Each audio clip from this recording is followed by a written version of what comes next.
नमस्कार, दीप्स किचन मराठीमध्ये मी दीपाली आपलं मनापासून स्वागत करते। चला तर मग आजच्या आपल्या रेसिपीला सुरुवात करूयात। तर आजची आपली रेसिपी आहे पुरी भाजी।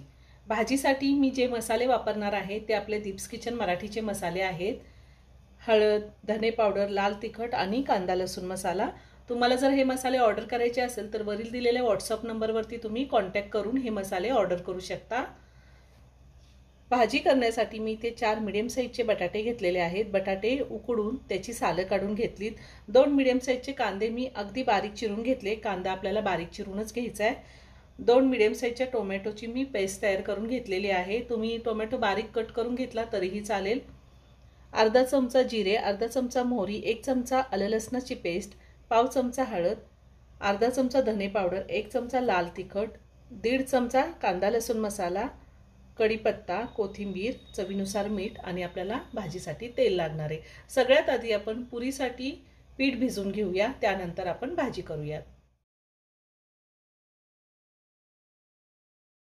पुरीसाठी मी 2 कप गव्हाचं पीठ घेतले, 2 चमचे बारीक रवा घेतलेला आहे, 1 चमचा साखर, 1 चमचा तेल आणि चवीनुसार मीठ लागणार आहे आपल्याला। गव्हाच्या पिठात आता आपण रवा घालून घेऊया, साखर घालायची आहे, तेल घालायचंय आणि चवीनुसार मीठ घालायचे। आता आपण हे सगळं हाताने व्यवस्थित मिक्स करून घेऊया। आता थोडं थोडं पाणी घालून आपण हे पुरीचं पीठ घट्ट मळून घेऊया। पुरीचं पीठ आपल्याला एकदम घट्ट मळून घ्यायचंय। पीठ मी घट्ट भिजवून घेतलेलं आहे। आता आपण पिठाला तेल लावूया।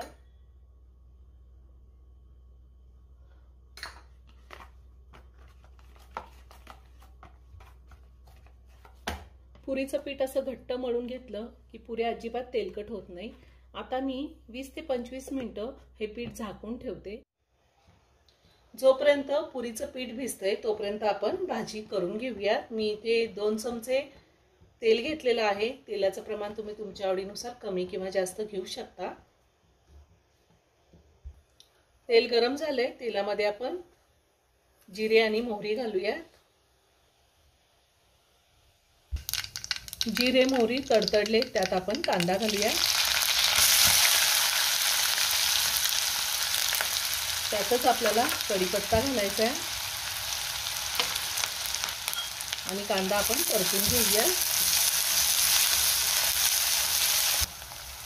2 मिनिटं मी कांदा परतून घेतलेला आहे। आता आपल्याला त्यातच आलं लसणाची पेस्ट घालायची आणि थोडी बारीक चिरलेली कोथिंबीर घालायची। फोडणीमध्ये कोथिंबीर घातली की खूप छान स्वाद येतो भाजीला। आलं लसणाची पेस्ट घातल्यावर मी 1 मिनिटभर चांगलं परतून घेतलेले। आता आपल्याला त्यामध्ये टोमॅटोची पेस्ट घालायची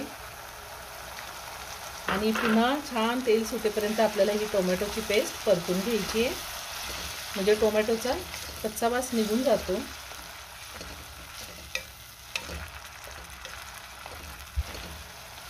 मी याआधी खूप साऱ्या व्हेज नॉनव्हेज रेसिपी अपलोड केलेल्या आहेत आणि त्याची लिंक मी डिस्क्रिप्शन बॉक्समध्ये दिली आहे, तुम्ही पाहू शकता। अजूनही तुम्ही माझं चॅनल सबस्क्राईब केलं नसेल तर नक्की सबस्क्राईब करा आणि शेजारी बेल आयकन क्लिक करा, म्हणजे मी ज्या रेसिपी अपलोड करते त्याचं नोटिफिकेशन तुम्हाला मिळेल आणि तुम्ही माझ्या रेसिपी बघू शकाल। तुम्ही आपल्या नॉनव्हेज रेसिपींना खूप छान प्रतिसाद देता, त्याबद्दल धन्यवाद। पण आपल्या नॉनव्हेज रेसिपी जशा छान असतात तशाच व्हेजही रेसिपी खूप छान आहेत, तुम्ही करून पहा। आवडलं तर कमेंट करून मला नक्की कळवत जावा। कांदा टोमॅटो मी छान परतून घेतलेला आहे, छान तेल सुटले। आता आपल्याला ह्यामध्ये पावडर मसाले घालायचे, हळद, धने पावडर, लाल तिखट आणि कांदा लसूण मसाला। आता हे सगळं आपण व्यवस्थित मिक्स करून घेऊया।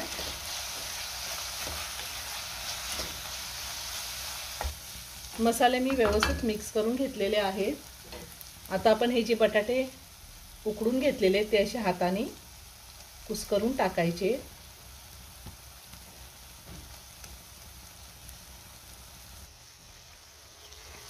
बटाटे मी सगळे कुस्करून घेतलेले आहेत। हे सगळं व्यवस्थित मिक्स करून घेऊयात आणि चवीनुसार मीठ घालायचे।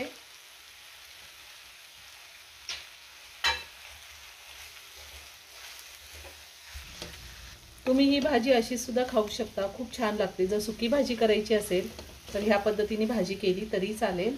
आता ह्यामध्ये आपल्याला गरम पाणी घालायचे, पाणी आपल्याला गरम करूनच घ्यायचे।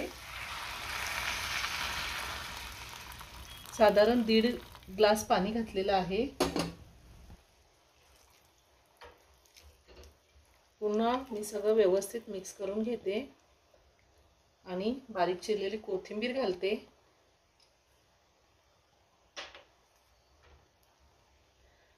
आणि आता साधारण 5 मिनिटे ही भाजी मी चांगली शिजून देणार आहे। गॅसची फ्लेम मी मीडियमवर ठेवलेली आहे। 5 मिनिटं झालेली आहेत। आपली भाजी तयार करून झालेली आहे। खूप छान झाली भाजी। आता आपण पुरी तळून घेऊयात। साधारण 20-25 मिनिटं झालेली, पुरीचं पीठ भिजलेलं आहे। ते मी पुन्हा हाताने एकसारखं करून घेते। आता मी चपाती एवढे उंडे तयार करून घेते या पद्धतीने। मी ह्याचे उंडे करून घेतलेले आहे। आता आपण लाटून घेऊया। चपाती सारखं मी लाटून घेणार आहे। मी पोळी लाटून घेतलेली, आपल्याला जास्त पातळ लाटायची नाहीये। आता असं डब्याच्या झाकणाने मी पुऱ्या करून घेतेय। याच पद्धतीने मी सगळ्या पुऱ्या तयार करून घेणार आहे। तेल चांगलं तापलेलं आहे। आता आपण पुऱ्या तळून घेऊया।